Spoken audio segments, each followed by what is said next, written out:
Hello everyone, welcome to this lecture. Just a quick recap, in the last lecture we had seen the definition of authenticated encryption scheme, and the plan for this lecture is to construct one such authenticated encryption scheme. Namely, in this lecture we will see how to compose a CPA secure cipher and a secure MAC and obtain an authenticated encryption scheme. So, there are several approaches for composing a CPA secure cipher and a secure MAC. In this lecture we will discuss one of those approaches of composing, namely the encrypt then authenticate approach. So, the problem that we are interested to solve here is that we are given a CPA secure symmetric encryption and we are given a message authentication code, and we want to combine them or compose them to obtain an authenticated encryption scheme. So, we have a CPA secure scheme which has its own key generation algorithm, encryption algorithm, decryption algorithm over its own plain text space, key space and a ciphertext space, and we have a secure MAC which has its own key generation algorithm, a tag generation algorithm and a tag verification algorithm, and it has its own message space, key space and the tag space. And the goal here is to come up with a generic way of composing these two primitives such that the way we are generically composing these two primitives always leads to an authenticated encryption scheme. So, what I mean by generic way of composing here is that I will not focus on the underlying instantiation of the CPA secure scheme and the underlying MAC scheme. We are just going to consider them as a black box. We assume that we are given some instantiation, an arbitrary instantiation of a CPA secure scheme and an arbitrary instantiation of secure MAC scheme, and our goal is to generically compose them such that we are always guaranteed to obtain an authenticated encryption scheme by that generic composition. It turns out that there are several ways of composing an arbitrary CPA secure symmetric encryption and an arbitrary secure MAC, but all those ways of composition need not give you necessarily an authenticated encryption cipher, right. So, what we are going to do in this lecture and the subsequent lecture is that we are going to discuss three of the approaches, and in this lecture we are going to discuss only the first approach, and we are going to show that this first approach always leads you to an authenticated encryption cipher, whereas the remaining two approaches need not always lead you to an authenticated encryption cipher. So, let us discuss the first approach, namely the encrypt then authenticate approach. So, just to recall, what we are given here is we are given an arbitrary CPA secure symmetric encryption and an arbitrary secure MAC, and we are going to compose these two primitives to obtain an authenticated encryption cipher which has its key generation algorithm, encryption algorithm and decryption algorithm, and the message space of this composed scheme will be the message space of the underlying CPA secure scheme. The key space of the composed scheme is going to be a pair of keys where the first key will be picked as where the first part of the key will belong to the key space of the CPA secure encryption process, and the second part of the key will belong to the key space of the underlying message authentication code. And the ciphertext space of the composed scheme will again be a pair where the first component of the pair will belong to the ciphertext space of the CPA secure scheme, and the second component of the ciphertext will belong to the tag space of the underlying message authentication code. So, that is the way we are going to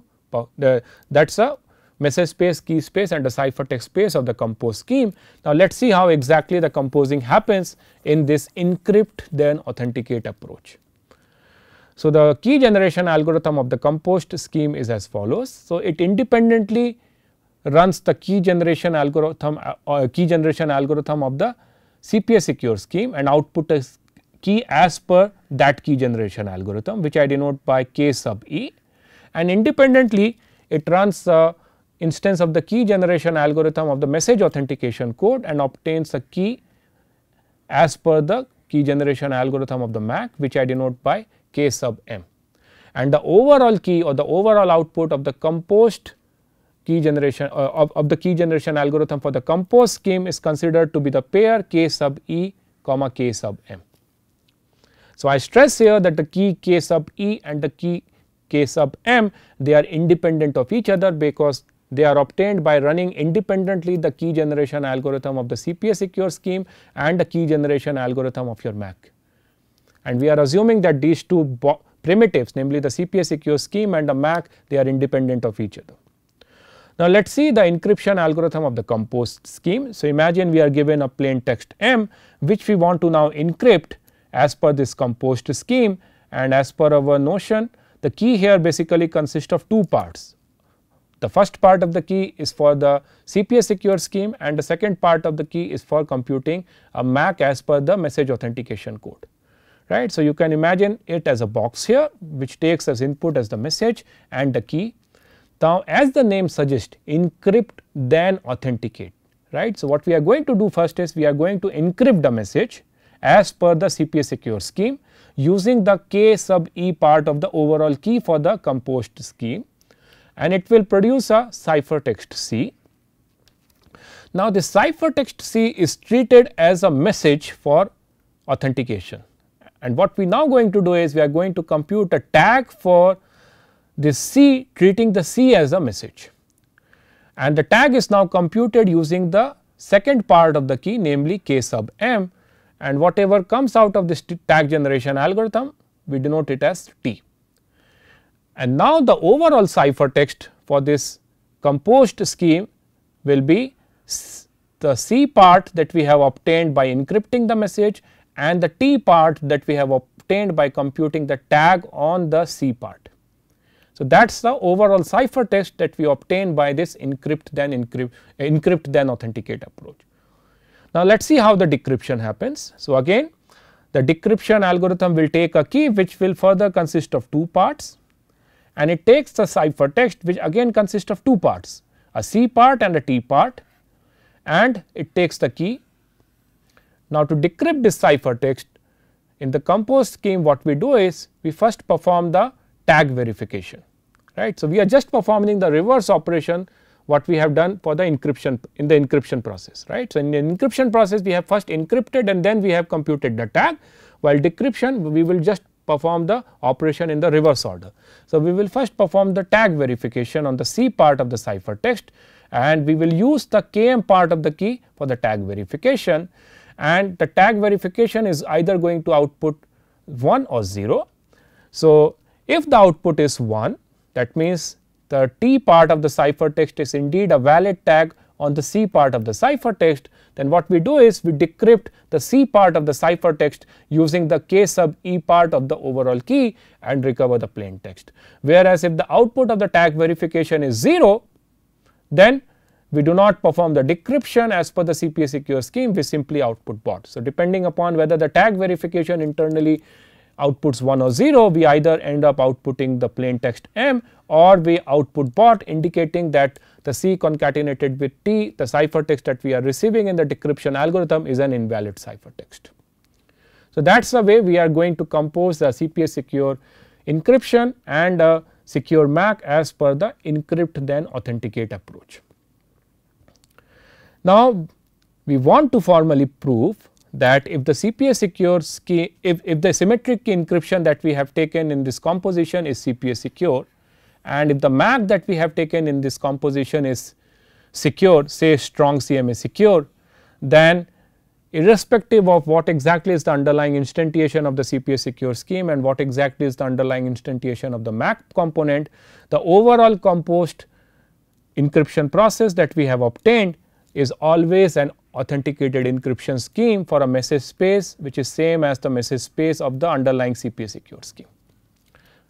So, that is a theorem which we want to prove. So, before going into the formal details of the proof, let us first try to understand what exactly is the intuition, why exactly this theorem statement is true. So, trivially it is easy to see that the composed scheme is CPA secure, because the composed scheme basically consists of a composed encryption process. It internally consists of the underlying CPA secure scheme. The only difference in the authenticated encryption scheme is that when we play the from an as per the definition of authenticated encryption, we require it to be having both ciphertext integrity property as well as CCA security property. So, I claim here that any ciphertext C star comma T star which is different from several legitimate ciphertext which an adversary has seen in the past is always going to decrypt back to an invalid output. And this is because if at all there is a malicious adversary who wants to forge a new ciphertext, say C star comma T star, which is different from previous ciphertext that it has seen in the CCA experiment as a response from the encryption oracle service, then that means that internally adversary has to create or it has to compute a tag T star on the message C star under the unknown key Km. Only if that is the case, if that is possible for an adversary, then only the adversary could come up or it can forge a ciphertext C star comma T star, which is different from all the legitimate ciphertext that it has seen as a response from the encryption oracle service. But that will be a violation of the strong CMA security of the underlying MAC. So, remember, we are assuming that the underlying MAC is strong CMA secure. And if it is strong CMA secure, then it is very unlikely that a polytime adversary based on several ciphertexts that it has seen in the past could come up with a new ciphertext of the form C star comma T star, where T star is a tag on C star, where C star is treated as the message. So, that is the first observation here. That means if it is difficult for an adversary to come up with a new legitimate ciphertext which decrypts to a non-null output, then it means that any CCA attacker, from the viewpoint of that CCA attacker, the decryption oracle service is completely useless, because if at all it tries to create a new ciphertext, it cannot do that, because creating a new legitimate ciphertext is as good as forging the underlying message authentication code, which it can do only with very less probability. And that means that any new ciphertext or any new bit string C concatenated T which it tries to create and submit to the decryption oracle service will always return back bot to him. And that means decryption oracle service is completely useless for such a CCA attacker, and hence such a CCA attacker basically reduces to an instance of a CPA attacker. And that automatically means that if our composed scheme pi is CPA secure, that means what we are now doing is we are reducing that CCA attacker to a CPA attacker, and since our composed scheme pi uses an underlying CPA secure scheme for computing the C part of the ciphertext, it will be ensured that even C concatenated T will also be CPA secure. It will give you CPA secure encryption. So, that is the overall idea. The crux of the proof here is to basically show that the way we are composing the MAC and the CPA secure scheme, decryption oracle service is going to be useless for any CCA attacker, and any CCA attacker basically reduces to a CPA attacker. And since we are using a CPA secure scheme internally to perform the encryption in the composed scheme also will be CPA secure. However, it turns out that even though this intuition is very simple to understand, formally establishing this through reductions is a challenging task. So, let us go into the details of the reduction proof here. So, I am retaining the encryption process and the decryption process of the composed scheme, and imagine that you have an arbitrary CCA attacker who is participating in an instance of the CCA experiment against this composed scheme pi. So, as per the rules of the CCA experiment, this adversary ACCA will have access to both the encryption oracle as well as the decryption oracle service, right. And what I have done here is I am showing the interaction of this adversary with the encryption oracle service with the first box, and with the second box I am basically denoting the interaction of this adversary with the decryption oracle service. And when I am saying encryption oracle service, why it is an encryption oracle service? Because the adversary does not know the value of the random KE part and the KM part of the key for the composed scheme, which the encryption oracle is going to use to encrypt the plain text which the adversary is going to submit. In the same way, when the adversary is asking for the decryption of ciphertext, the adversary will not be knowing the KE part and the KM part of the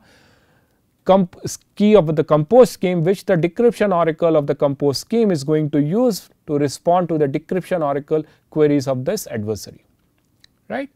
So, now let us first before going into the formal reduction, let me introduce some definitions here. So, in any instance of the CCA game, I will call a ciphertext C followed by T to be a new ciphertext if the following conditions hold. The first condition is that the adversary CCA has not obtained this ciphertext from its encryption oracle,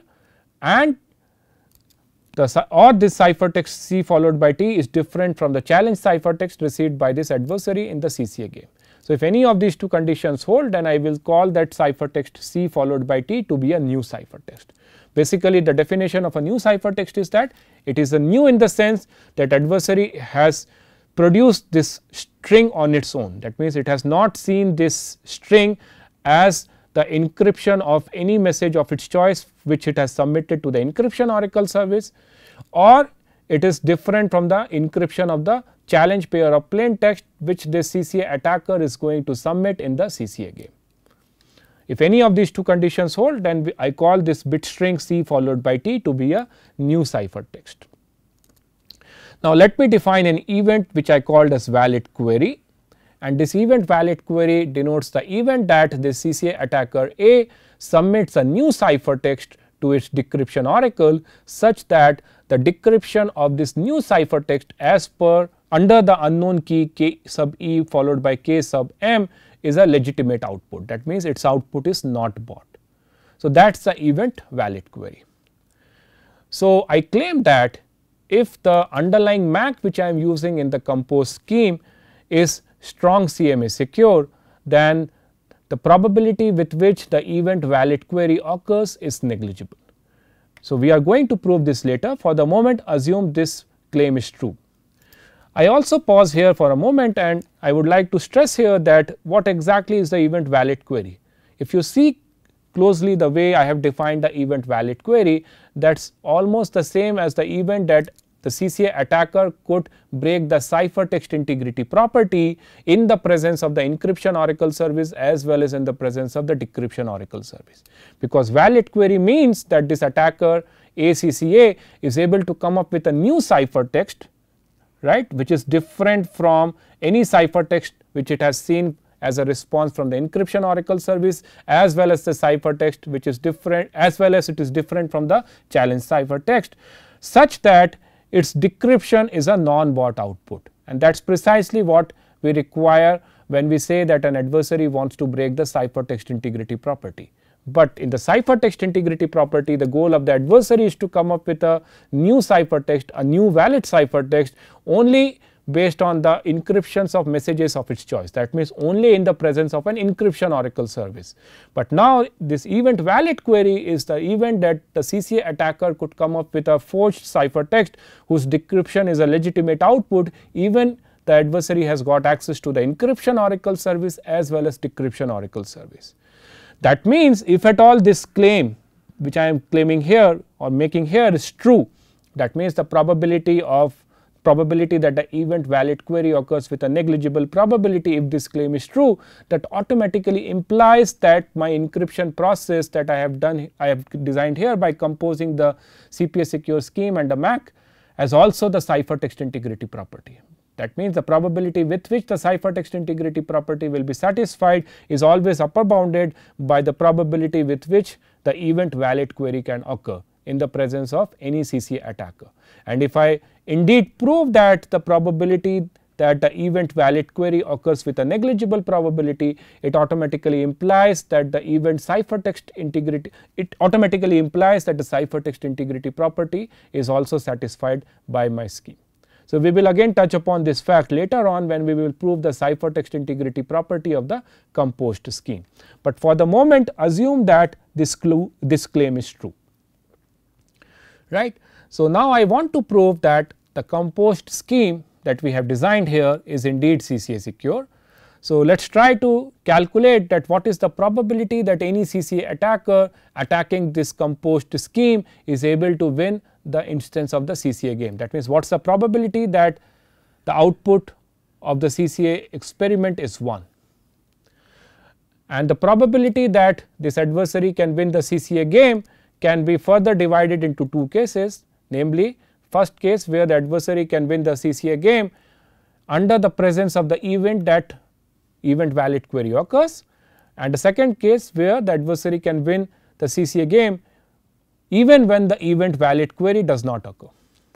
right. So, that is a way, that is the overall probability of the CCA attacker winning the CCA game. And then what I can do is that this first quantity here I can always upper bound it by the probability that the event valid query occurs. So, that is how I obtain an upper bound on the overall probability with which the adversary can win the CCA game. So, that is the overall probability, and what I am going to show next is that if my underlying CPA secure, if my underlying symmetric key encryption process in the composed scheme is CPA secure, then what I am going to prove is that the probability that the CCA attacker can win the game even in the absence of the event valid query is upper bounded by half plus negligible. And intuitively this is true, because if the event valid query does not occur, that means all the new ciphertext which the CCA attacker is going to submit to the decryption oracle is going to give him back an output bot, then basically this CCA attacker reduces to an instance of CPA attacker. And if my underlying symmetric key encryption process is CPA secure, then it automatically means that overall probability of the CCA attacker winning the game is upper bounded by half plus negligible, right. So, that is the claim I am going to prove next. So, now assuming for the moment that indeed this claim is true, then I am already claiming that the probability with which the event valid query can occur is negligible, and if I indeed prove this new claim which I am making here, that the probability that this CCA attacker can win the game in the absence of the event valid query is upper bounded by half plus negligible, then I obtain that overall the probability that this CCA attacker can win the game is upper bounded by half plus negligible plus some other negligible function, and the sum of two negligible function is also a negligible function. So, this will prove that the probability that CCA attacker is able to win the CCA game is half plus negligible, and hence the scheme is CCA secure. So, now let us see this, let us see the proof of this new claim which I am making here. So, I want to prove that if the underlying symmetric key encryption which I am using in the composed scheme is CPA secure, then this probability is upper bounded by half plus negligible, and this I am going to establish formally through a reduction.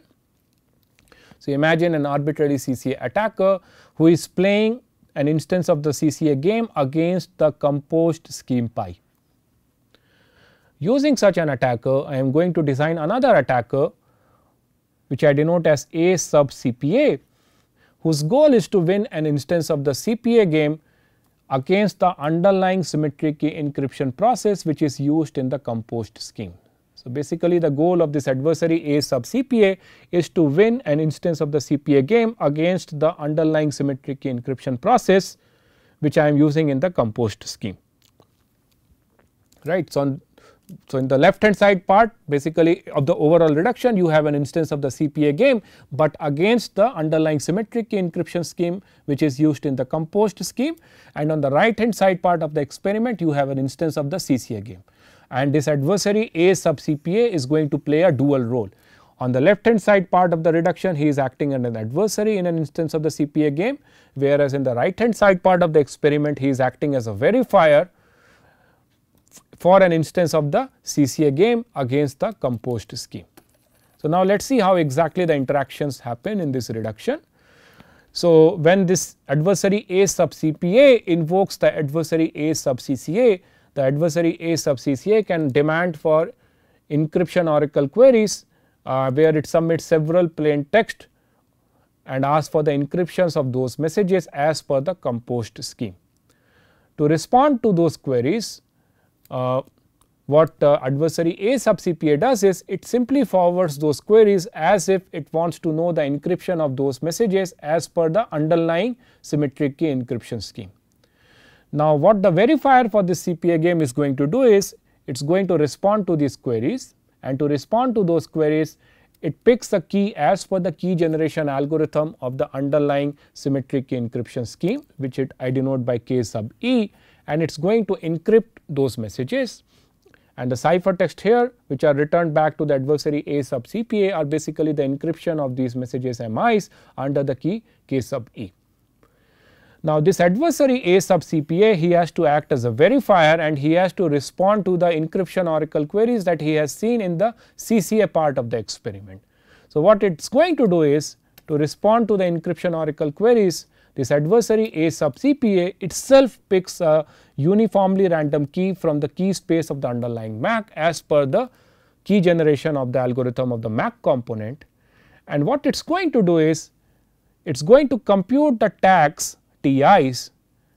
right, on the CI ciphertext which has seen from the verifier of the CPA part of the experiment of the reduction. And each of those CIs concatenated with TIs are sent back as the response from the encryption oracle service to the adversary A sub CCA. So, if you see closely here, what is happening here basically,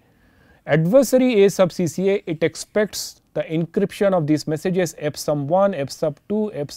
F sub S as per the composed scheme pi.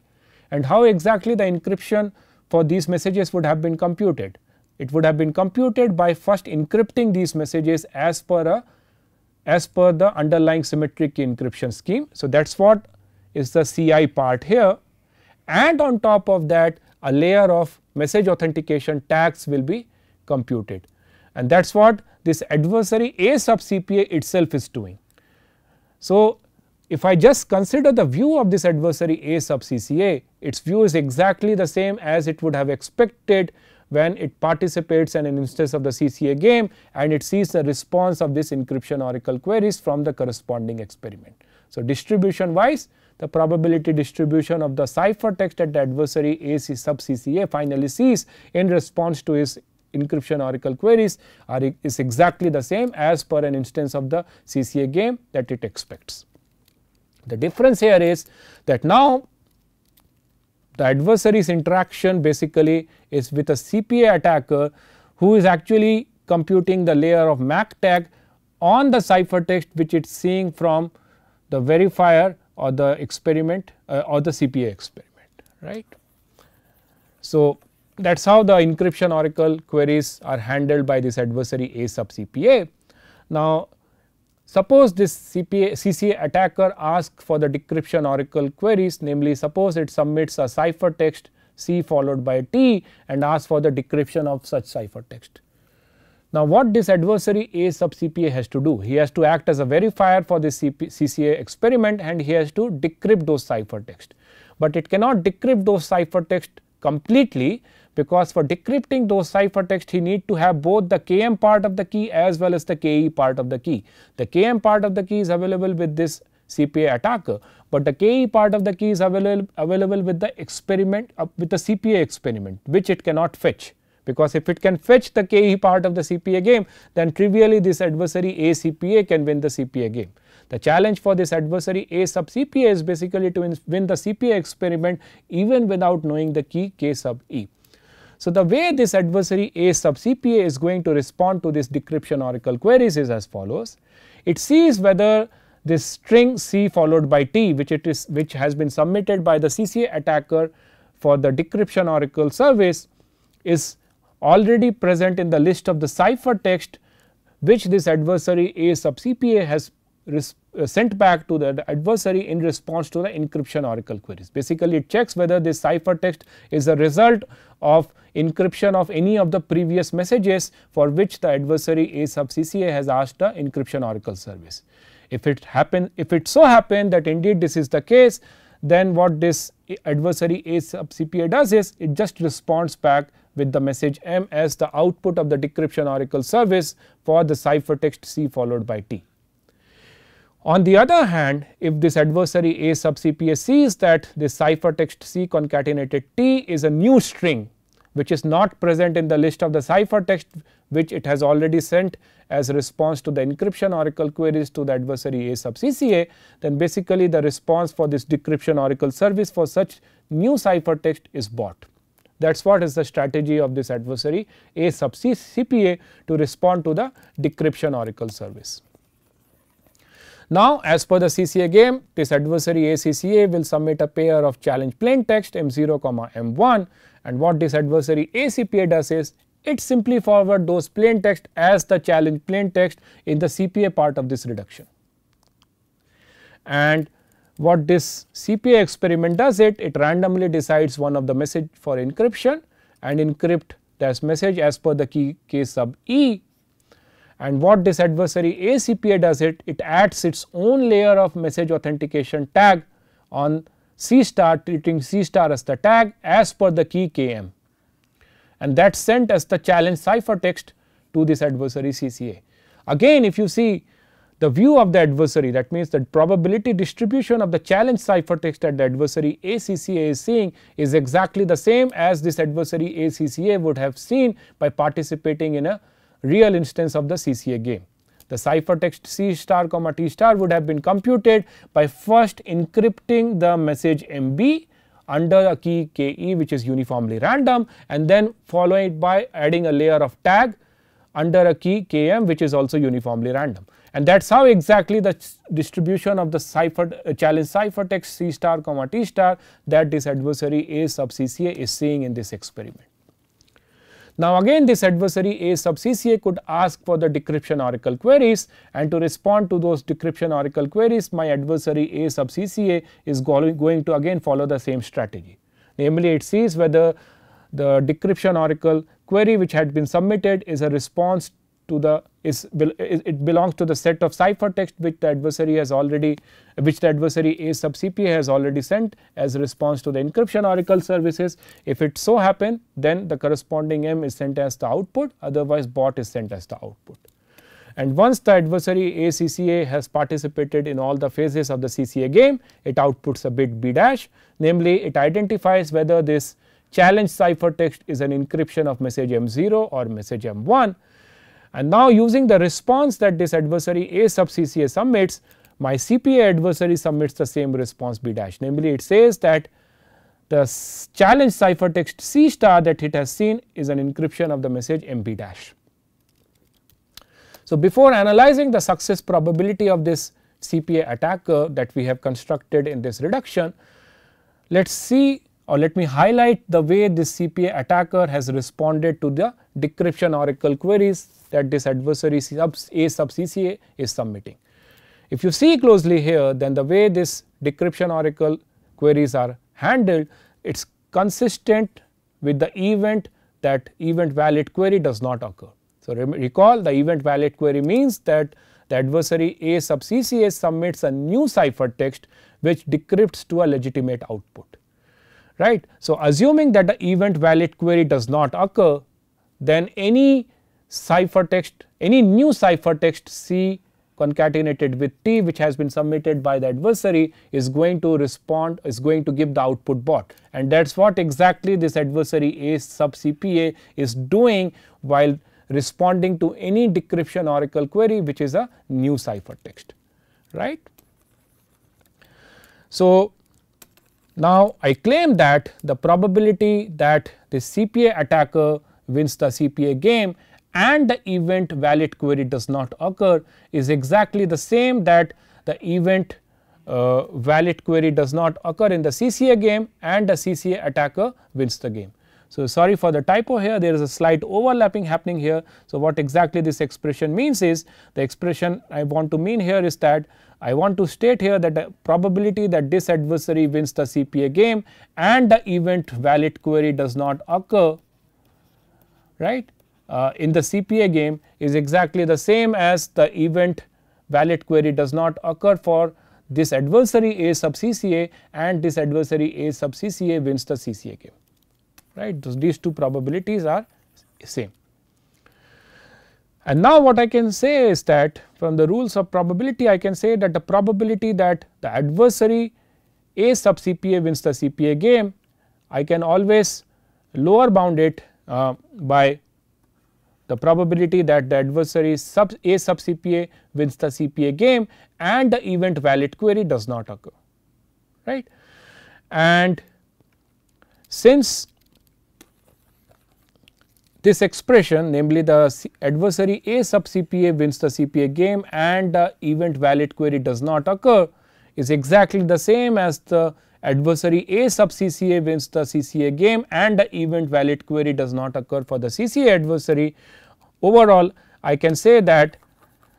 the probability that this adversary A sub CPA can win the game is lower bounded by the probability that the adversary A sub CCA wins the CCA game and the event valid query does not occur. Now, as per my assumption, the underlying symmetric key encryption scheme that I am using in the composed scheme is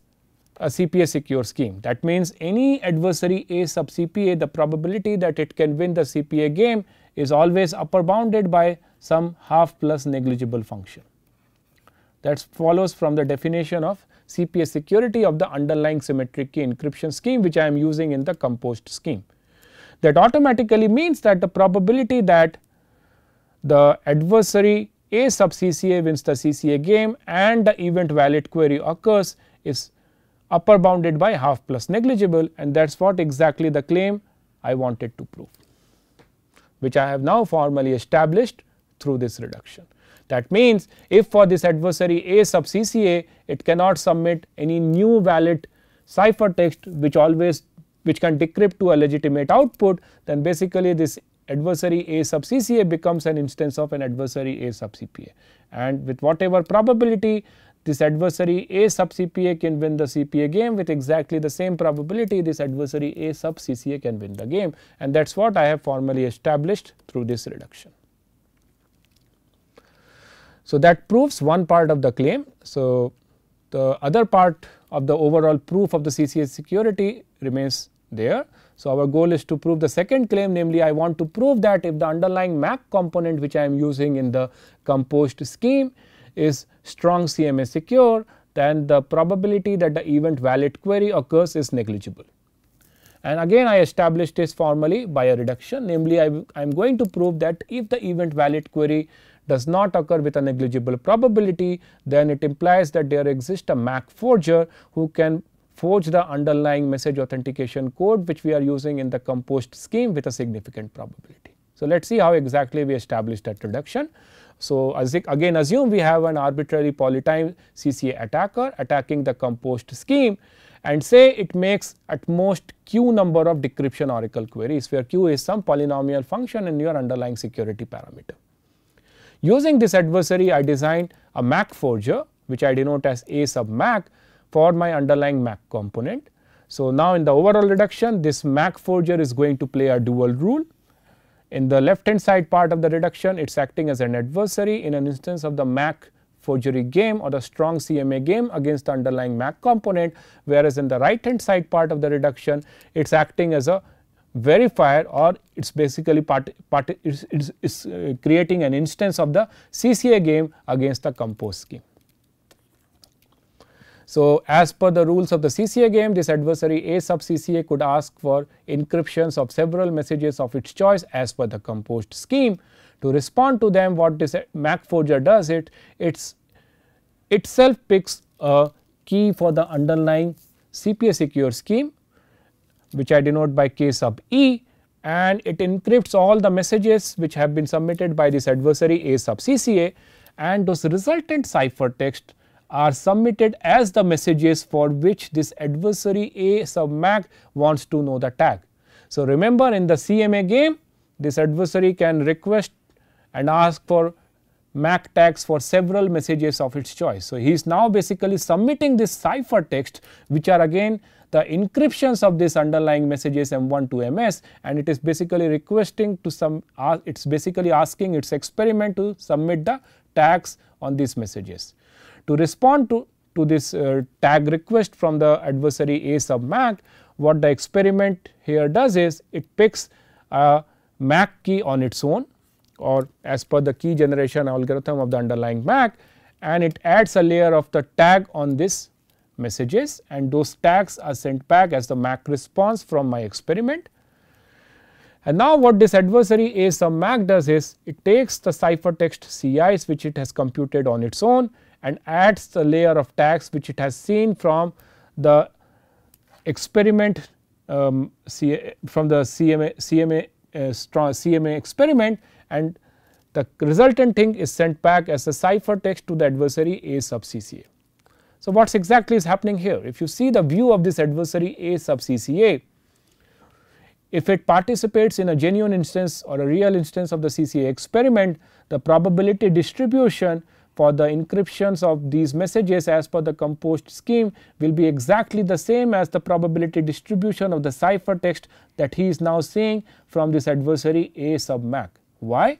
Because in a real instance of the CCA experiment, the encryptions of these messages M1 to MS would have been computed as follows. First, these messages would have been encrypted as per the underlying CPA secure scheme. That is what this adversary is doing by picking the key himself uniformly randomly. Then on those encryptions, a layer of tag would have been applied by picking the MAC key uniformly randomly, and that is what this adversary is obtaining by taking the help of the CMA experiment by asking for the tags on the ciphertext which he has computed and forwarding the ciphertext concatenated with the resultant tags as the overall ciphertext for the composed scheme to the adversary A sub CCA. So, distribution wise, the probability distribution that this adversary A sub CCA is now seeing from its interaction with the encryption oracle query service is exactly the same as it would have expected in a genuine instance of the CCA game. Now, this CCA adversary submits a pair of challenge plain text. What this MAC adversary does is it randomly picks one of them and it encrypts that message MB and asks for the tag on the ciphertext C star. The MAC experiment responds by computing a tag on that, and once the tag is submitted to this MAC adversary, it forwards the C star comma T star as the challenge ciphertext to the CCA attacker. Now comes the interesting part. If this adversary A sub CCA submits a decryption query, to respond to the decryption query, what this MAC adversary does is the following. It randomly picks an index I from the set 1 to Q. So, remember Q is the upper bound on the number of queries, DO queries that this adversary A sub CCA can make. Now, to respond to this DO query, what this adversary A MAC is going to do is the following. If it sees that if this DO query is not the ith DO query, and if this DO query is a response to the encryption oracle query for some message M, then just output M. Whereas, if this is not the ith DO query and it is a new ciphertext, then the response of this adversary A MAC is the bot. Whereas, if this decryption oracle query C concatenated with T is a ith DO query, then what this MAC forger does it simply submits a forgery C followed by T. So, let us try to understand what exactly is happening. So, the way we have constructed the reduction, if we see this adversary A sub CCA, its interaction is basically with two individual entities, but it does not know that it is actually interacting with two individual entities, because that is the underlying details of the reduction. He is basically interacting with a MAC adversary who has selected the encryption key for the CPA secure scheme and also with a verifier for the CMA experiment who has selected the MAC key. And whenever he is asking for an encryption oracle query, the response are coming by the MAC adversary computing the encryptions and the CMA experiment computing the tags. But when it comes to the decryption oracle service, our MAC adversary cannot simply respond to those decryption oracle service, because to respond to those decryption oracle queries, the MAC adversary need to know both the KE part as well as the KM part, but it has access only to the KE part. So, basically what we have done here is this MAC adversary is just guessing that Ci comma Ti is the first instance of the DO query, where the Ci comma Ti is a new valid ciphertext. That means it is a new ciphertext which this adversary A sub CCA has come up with, and it is just guessing that that new ciphertext is going to give him a legitimate output. And just thinking that indeed it is the correct first instance of new valid decryption oracle query, this MAC adversary is submitting that Ci comma Ti as a MAC forgery in the MAC part of the overall reduction, right. So, it turns out that if the event valid query occurs several times during the interaction with the adversary A sub CCA, then the probability with which the MAC adversary could output a forgery in the CMA part or the CMA experiment of the overall reduction is at least the same with which the event valid query occurs for this adversary A sub CCA, and the guess of the MAC adversary A MAC that indeed the ith query Ci comma Qi is the first instance when this adversary A sub CCA is submitting a new valid ciphertext is indeed the correct guess. So, that means I can say that the probability with which this MAC forger could win the CMA experiment in this reduction is at least the probability with which the event valid query occurs for this adversary A sub CCA, and the guess of the adversary A MAC is correct, which could happen with probability 1 over q, and that automatically implies that the probability that the event valid query occurs is upper bounded by q times the probability that the MAC adversary can win the CMA game. But since we are assuming that our underlying MAC is a secure MAC, we know that this quantity, namely the adversary A MAC could win the CMA game, is some negligible function, because that is what is the definition of a CMA secure MAC. And since q is also some polynomial function in the security parameter, polynomial function in the security parameter multiplied by a negligible probability is going to give you a negligible function, which proves that the probability that the event valid query occurs is a negligible function.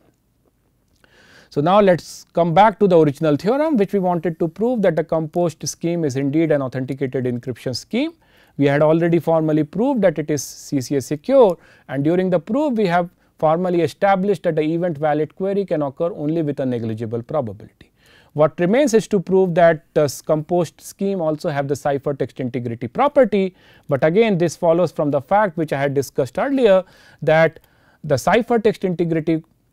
property in that which we formally established through the experiment InkForge. The experiment InkForge, the goal of the adversary to come up with a new valid ciphertext only with the help of access to the encryption oracle service. Whereas we have proved that the event valid query, which can happen with negligible probability even in the presence of both encryption oracle service as well as the decryption oracle service. That means I can formally state that the probability with which any polytime adversary can win the InkForge experiment or the ciphertext integrity experiment against the composed scheme is upper bounded by the probability with which the event valid query can occur, which I have already formally established to be a which can occur with negligible function. So, that proves the ciphertext integrity property, and that means that the composed scheme is always an authenticated encryption scheme.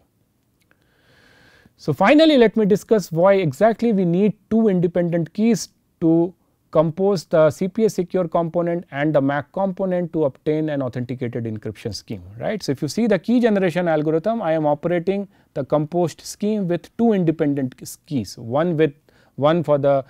CPA secure part of the underlying one for instantiating the CPA secure scheme and one for instantiating the MAC component. It turns out that indeed picking up the independent keys is required to ensure the overall security of the composed scheme,